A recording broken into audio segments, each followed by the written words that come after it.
भूर्भुवः स्वः तत्सवितुर्वरेण्यं भर्गो देवस्य धीमहि धियो यो नः प्रचोदयात्।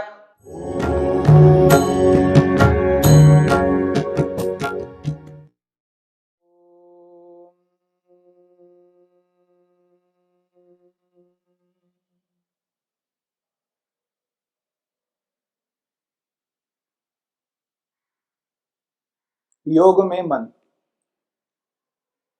योगाभ्यास प्रारंभ होता है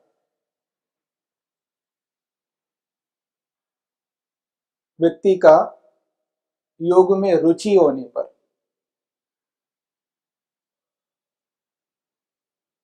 ईश्वर में रुचि होने पर, समाधि में रुचि होने पर,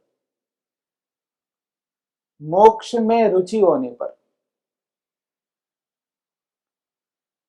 परंतु योग प्रारंभ होता है एकाग्र अवस्था में।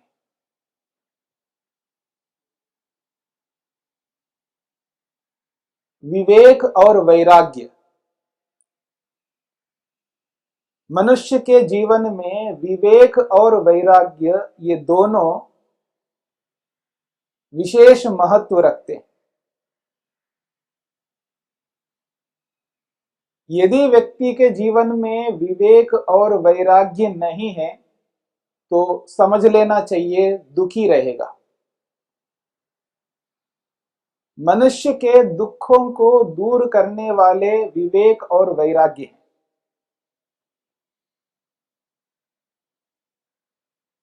क्षिप्त अवस्था में विवेक और वैराग्य होता है, इसी कारण से व्यक्ति दुखों से बचा रहता है।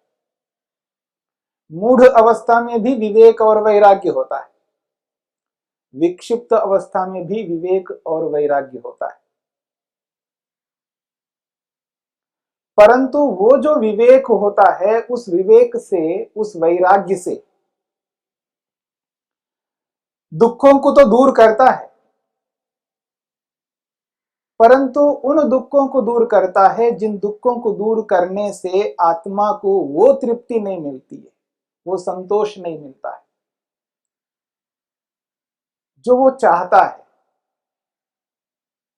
जैसी तृप्ति, जैसा संतोष, जैसा आनंद व्यक्ति चाहता है, वैसा आनंद, वैसी तृप्ति उसको उन दुखों को दूर करने से नहीं मिलती है। पर होता है विवेक, वैराग्य भी होता है। विवेक का अर्थ है तत्व का यथार्थ बोध, वस्तु का यथार्थ ज्ञान। जो वस्तु जैसी है उसका वैसा ही ज्ञान होना, यह विवेक है। और उसी विवेक से व्यक्ति को वैराग्य होता है। जब वस्तु का वास्तविकता का पता लगता है, वस्तु का वास्तविकता का बोध होता है, तो उससे दो बातें सामने आती हैं, सुख और दुख। वस्तु से सुख मिलेगा या वस्तु से दुख मिलेगा, ये दो ज्ञान व्यक्ति को होते हैं, यथार्थ रूप में होते हैं। दुखदाई या सुखदाई, दुनिया में कोई ऐसी वस्तु, ऐसा पदार्थ नहीं है जो दुखदाई या सुखदाई ना हो। या तो सुखदाई वस्तु है या दुखदाई वस्तु है, दोनों में से एक अवश्य होगी।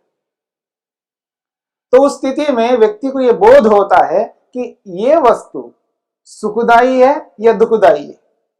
सुखदाई है तो उसको ग्रहण करता है, क्योंकि यथार्थ बोध हुआ है, विवेक हुआ है। विवेक होते ही वैराग्य, उस वैराग्य से उसको ग्रहण करना है या उसको त्याग करना है, ये दो काम करता है व्यक्ति। जहां जहां विवेक होता है, यथार्थ बोध होता है, जिसको हम तत्व ज्ञान कहते हैं, तत्व का यथार्थ ज्ञान। तत्व का मतलब पदार्थ, वस्तु, उसका ज्ञान, तत्व ज्ञान। तत्व ज्ञान को ही विवेक कहते हैं। जैसे ही विवेक हो जाता है तो व्यक्ति को वैराग्य हो जाता है। अर्थात उसका विवेक परिपूर्ण हो जाता है, ज्ञान की पराकाष्ठा हो जाती है, उसका ज्ञान पूर्ण बन जाता है, उस ज्ञान में कोई कमी नहीं होगी, यानी वो अधूरा ज्ञान नहीं होगा। तो जब वो विवेक परिपूर्ण हो जाता है, उसी का नाम वैराग्य है। उस वैराग्य के होने पर ही उस वस्तु को ग्रहण करता है या त्याग करता है। वस्तु यदि दुखदाई है तो त्याग ही करेगा, कभी ग्रहण नहीं कर सकता। यदि दुखदाई है तो त्याग ही करेगा, दुखदाई है तो त्याग ही करेगा, और सुखदाई है तो ग्रहण ही करेगा। इसमें विकल्प नहीं कर सकता, क्योंकि उसको वैराग्य हुआ, यानी पूर्ण ज्ञान हुआ, उस ज्ञान में कमी नहीं। और ये जो पूर्ण ज्ञान है, वैराग्य है, ये क्षिप्त अवस्था में, मूढ़ अवस्था में, विक्षिप्त अवस्था में भी होता है। पर उस वैराग्य से आत्मा का लक्ष्य पूरा नहीं हो सकता है, उसका उद्देश्य पूरा नहीं हो सकता है। मैं आपके सामने एक उदाहरण देता हूं। कल मैंने आपके सामने उदाहरण दिया, ये जो विवेक वैराग्य हो रहा है, जड़ जड़ वस्तुओं को पृथक करने में हो रहा है। एक जड़ वस्तु को दूसरी जड़ वस्तु से पृथक करता है, क्योंकि विवेक का मतलब पृथक करना, दो वस्तुओं को अलग अलग करके देखना, यह है विवेक। आग, आप अभी आपने अग्निहोत्र किया है, आग जलती है, उसमें अग्नि जल रही है। अग्नि के बारे में और अपने हाथ के बारे में आपको विवेक होगा, हुआ है, हम सबको हुआ है। अग्नि जलाती है और हाथ जल जाता है, इस हाथ में जलने की स्थिति बन रही है, जल जाएगा हाथ, ऐसा नहीं है कि हाथ नहीं जलेगा, हाथ तो जलेगा ही जलेगा, यह मेरे को विवेक है। और अग्नि जलाती है, यह भी विवेक है। तो अग्नि और हाथ, इन दोनों को हम अलग करते हैं, ये जलने वाली चीज है, वो जलाने वाली चीज है, इसलिए हमको विवेक हुआ, वैराग्य भी हुआ है। इसलिए कभी हम भूल से भी आग में हाथ नहीं डालेंगे। यहां विवेक है और वैराग्य, इसलिए कभी हम हाथ नहीं डालेंगे आग में। बच्चे को ले लीजिए, छोटे से बच्चे को डाल सकता है, ना उसको विवेक है ना वैराग्य है।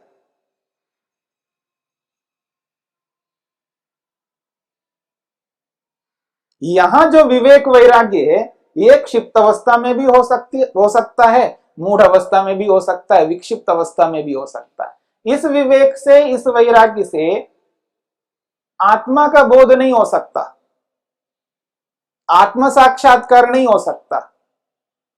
जिसे योग में समाधि कहा, वो समाधि नहीं लग सकती है तो विवेक है, वैराग्य है। ऐसा विवेक, ऐसा वैराग्य हमारे जीवन में बहुत होता है, न जाने किस किस के बारे में होता है।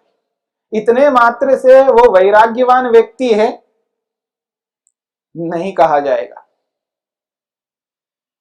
वो योगी नहीं है, योगाभ्यासी हो सकता है।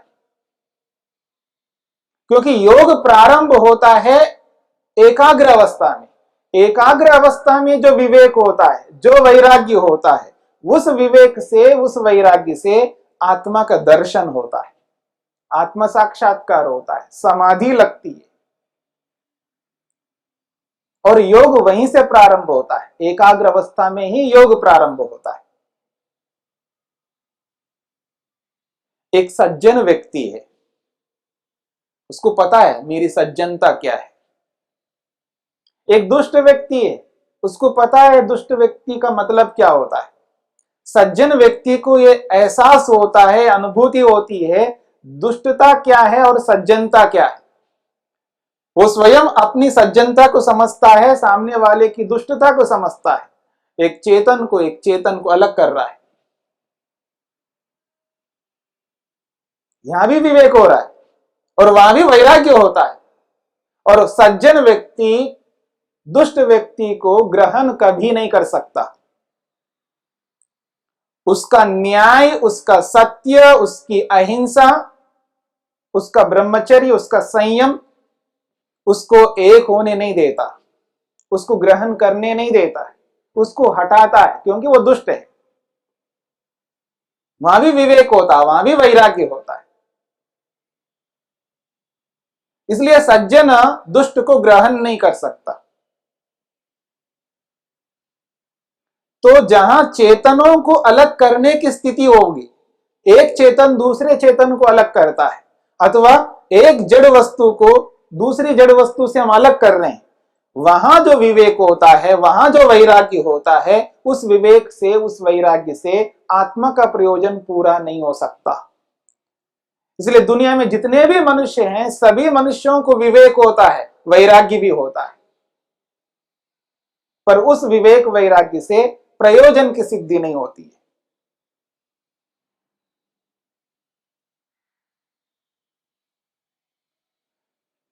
और जो व्यक्ति घर त्याग करके जा रहा है, वास्तव में उसको वो वाला वैराग्य नहीं हुआ, वो एकाग्रता उसको नहीं मिली है।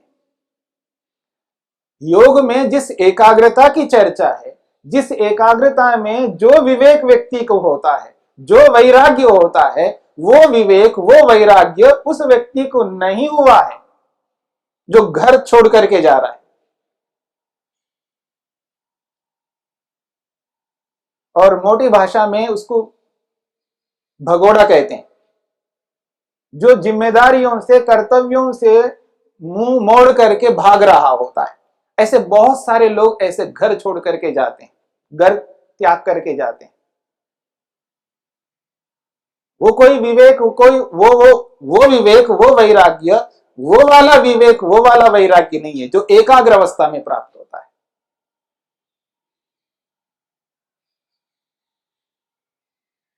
और उस अर्थ में अगर उसको कोई रोकता है तो उस रोकना गलत नहीं है, उस रोकने को, क्योंकि उसको हुआ नहीं है।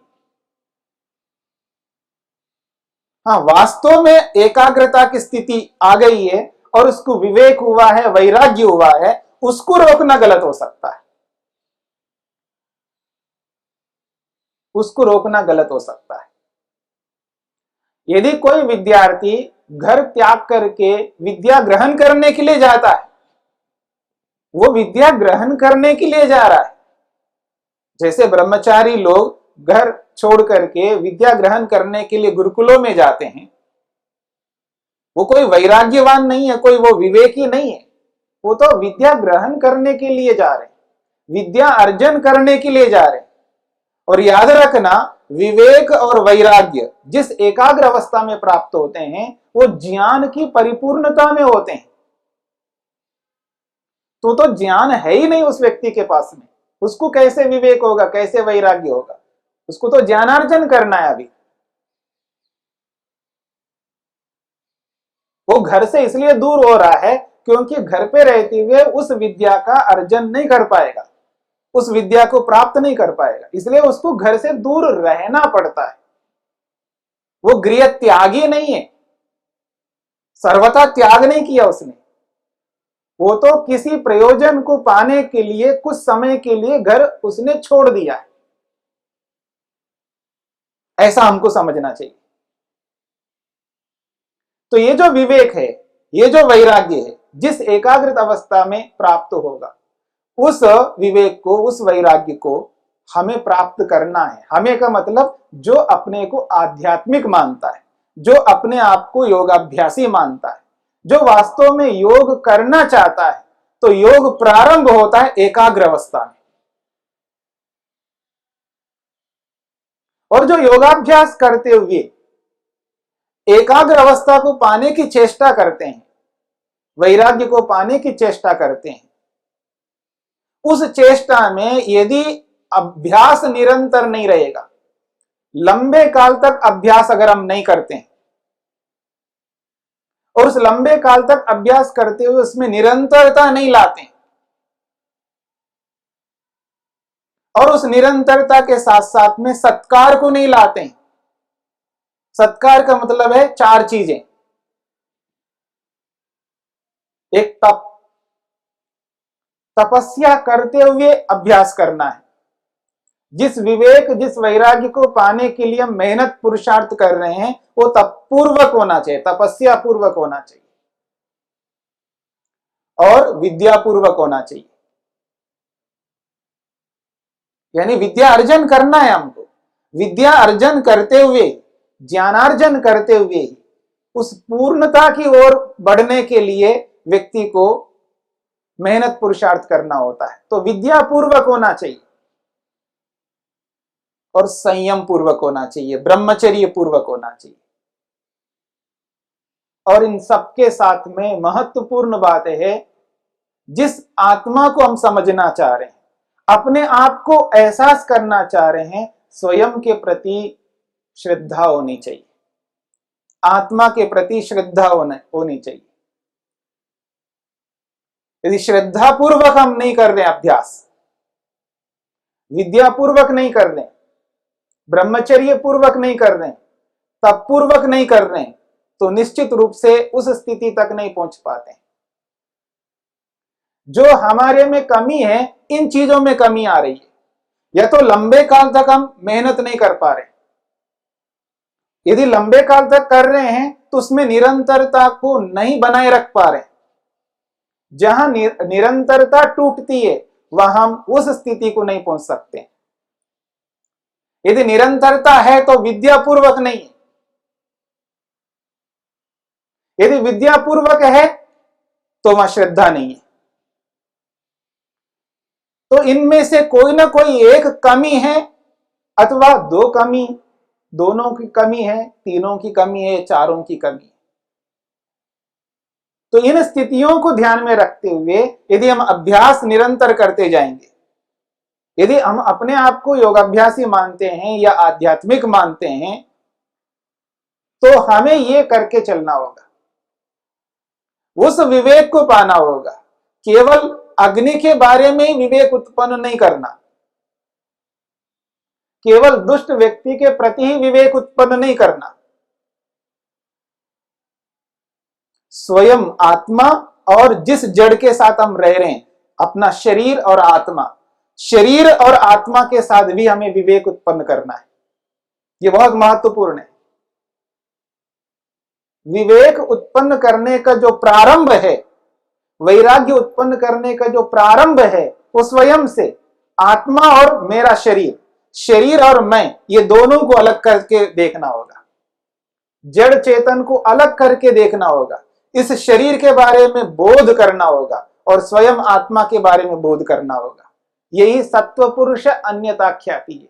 इसी विवेक में, इसी विवेक ख्याति में ही हमें वैराग्य होगा, और वही वैराग्य समाधि दिलाने वाला होगा।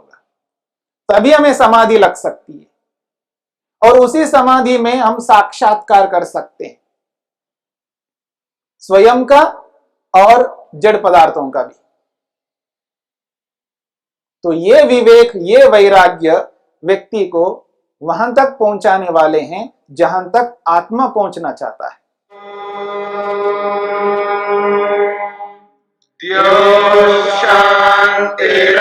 शांतिरंतरिक्षं शांति पृथिवी शांतिरापः शांतिरोषधयः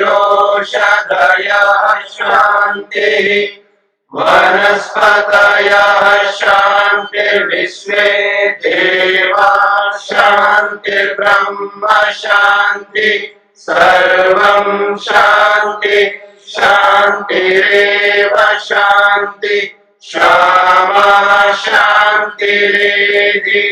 ओम शांति शांति शांति।